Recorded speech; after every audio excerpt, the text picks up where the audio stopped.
Salut à tous les passionnés de voitures anciennes, on se retrouve aujourd'hui pour une nouvelle plongée dans l'histoire automobile. Spécialement pour vous, les fidèles de Vintage Car Chronicles, on a choisi de se pencher sur une marque japonaise qui a toujours su se démarquer par son ingénierie et son histoire en rallye, Subaru. Ah oui, Subaru, une marque qui sort des sentiers battus, on peut le dire, Mhm. et qui a su conquérir le cœur des passionnés avec ses choix techniques uniques, et puis bien sûr son palmarès impressionnant en rallye. Tout à fait. Et en préparant The Deep Dive, je suis tombé sur des infos vraiment étonnantes. Figurez-vous que Subaru, avant de se lancer dans les voitures, fabriquait des avions pendant la Seconde Guerre mondiale. Saviez-vous ça? Ah oui, absolument. C'est même une période assez méconnue de leur histoire. Ouais. Et leur fameux moteur boxer, qui est un peu leur marque de fabrique, eh ben, c'était une vraie révolution à l'époque, dans les années 60. Ah ça, c'est sûr. Et puis, ce qui est encore plus étonnant, c'est que Subaru a été un des pionniers de la traction intégrale. Bien avant que ça devienne la norme, comme aujourd'hui sur les SUV et les crossovers. Ils avaient vraiment une longueur d'avance. C'est clair. Bon, pour commencer notre voyage dans le temps, on va remonter aux origines de Subaru. D'ailleurs, ce nom Subaru, ça vient d'où? Il y a Subaru, ça vient du japonais et ça veut dire Pléiade. C'est un amas d'étoiles, vous savez, qu'on appelle aussi les sept sœurs. Ah oui, d'accord. Et si vous regardez le logo de la marque, vous allez voir qu'il y a 6 étoiles. Ah oui, c'est vrai. Ces 6 étoiles, elles représentent les 6 entreprises qui ont fusionné pour former Fuji Heavy Industries, la maison mère de Subaru. 6 étoiles pour 6 entreprises, eh ben, c'est une symbolique forte. Mais avant de devenir Fuji Heavy Industries, Subaru était donc impliqué dans l'aviation avec la Nakajima Aircraft Company.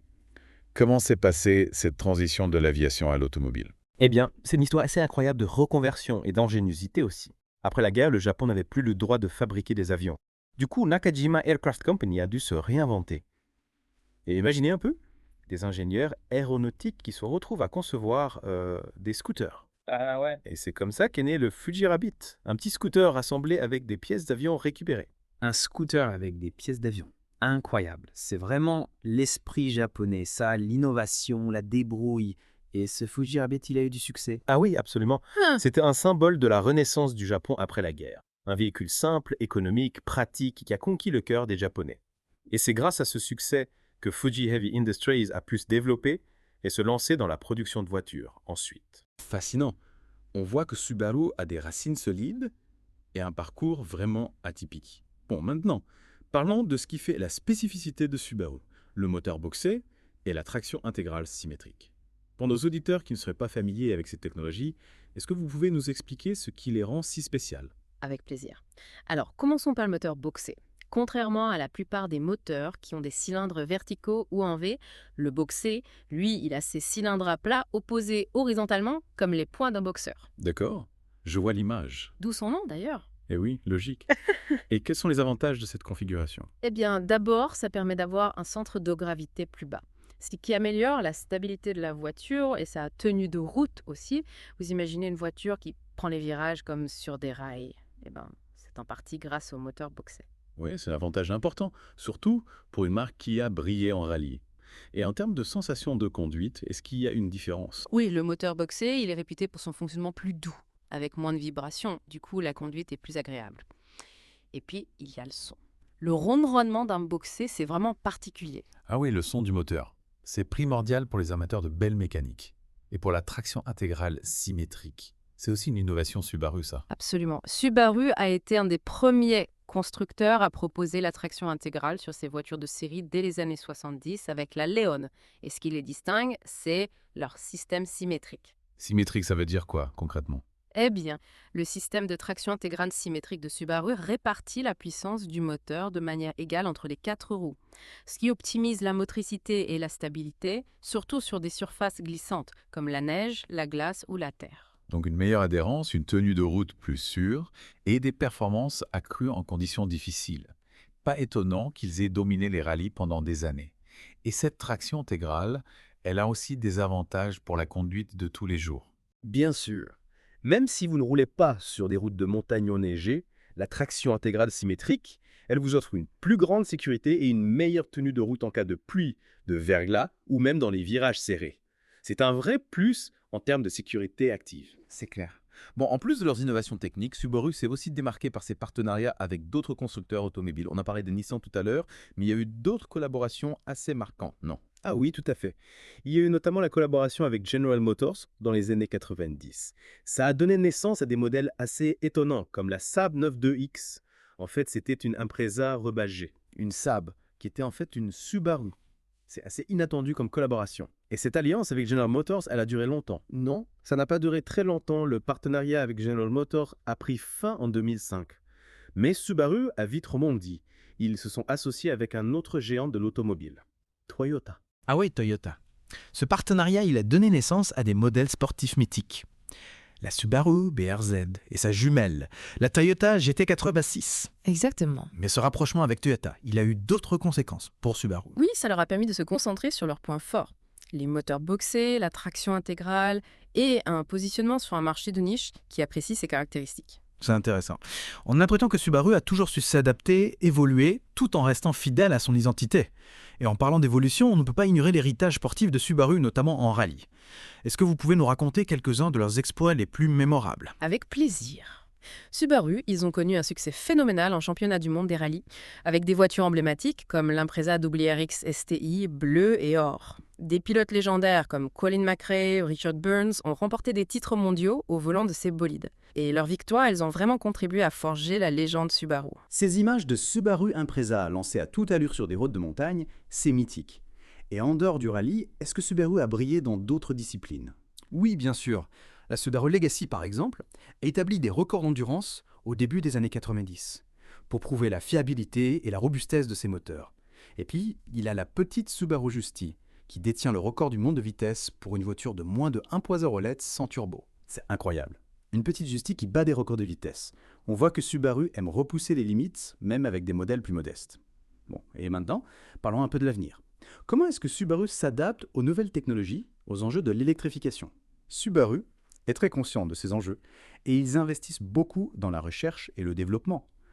Un exemple concret de leur engagement en matière de sécurité, c'est le système EyeSight, un système d'aide à la conduite qui utilise des caméras stéréoscopiques pour détecter les dangers et prévenir les accidents. Le système EyeSight, c'est un peu les yeux de la voiture, si je comprends bien. Et qu'est-ce qu'il peut faire concrètement? EyeSight, il offre plein de fonctions d'aide à la conduite. Freinage d'urgence automatique, le régulateur de vitesse adaptatif, l'alerte de franchissement de ligne et même la détection de fatigue du conducteur. L'objectif, c'est de prévenir les accidents et d'améliorer la sécurité de tous les occupants du véhicule. C'est impressionnant. Et en termes d'électrification, est-ce que Subaru propose déjà des modèles 100% électriques?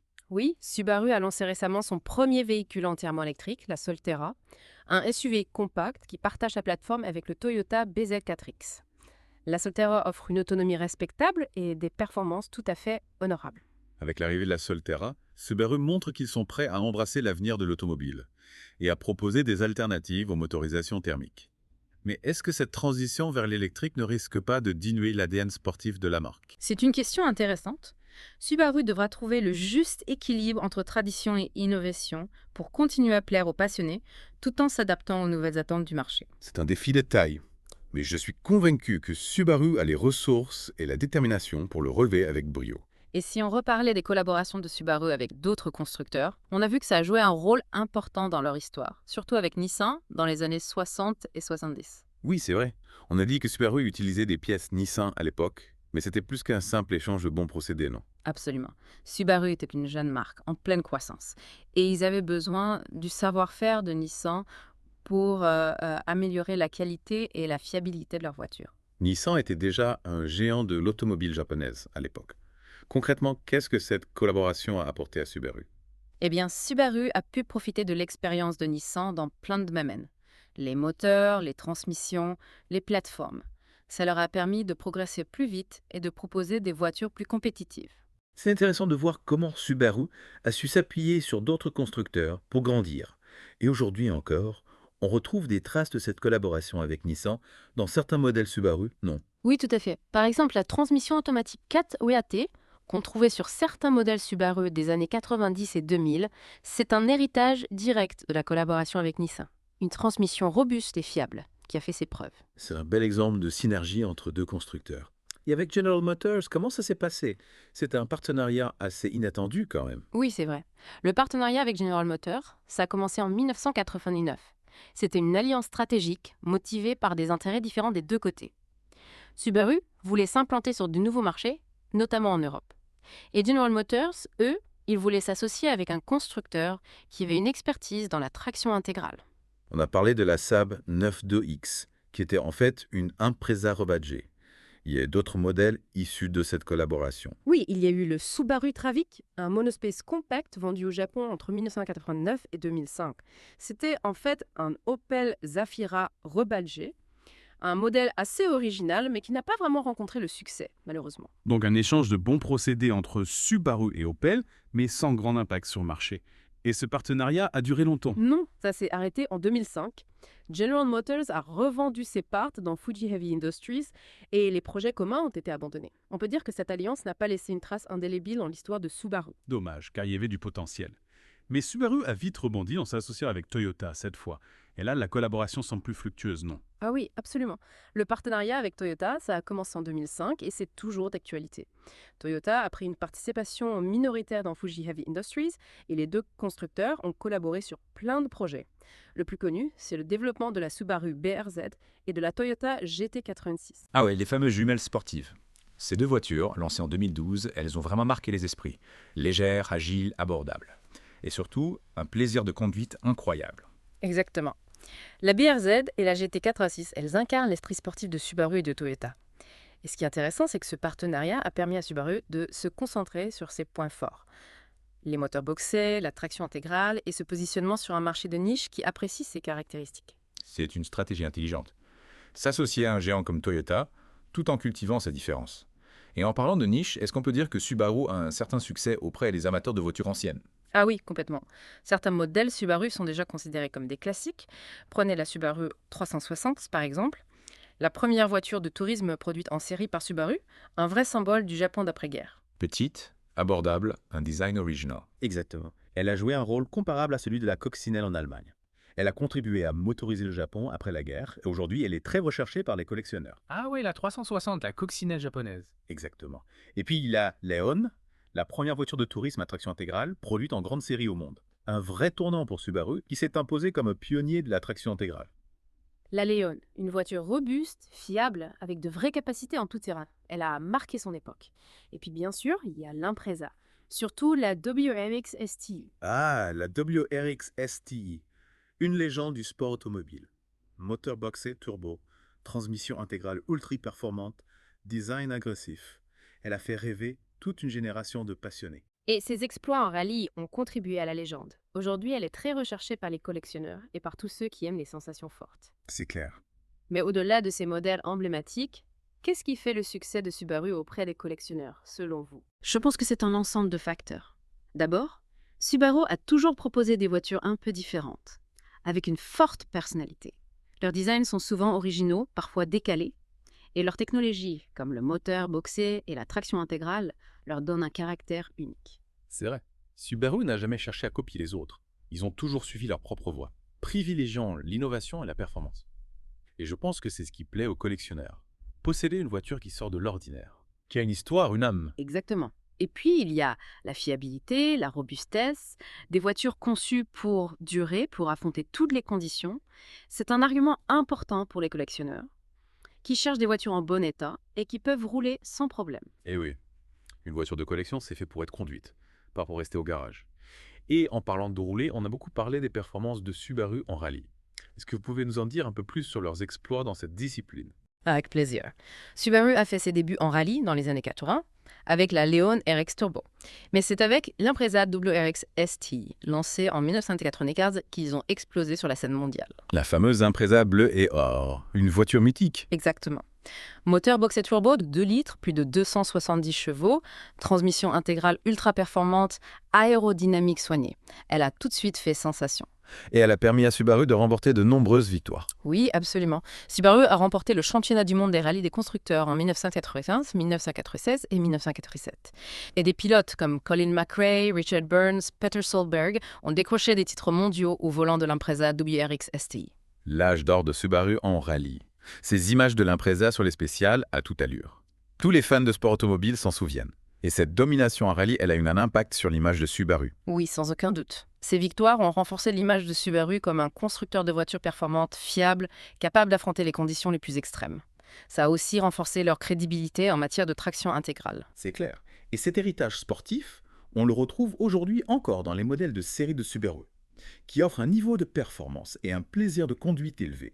Mais Subaru, ce n'est pas que du sport.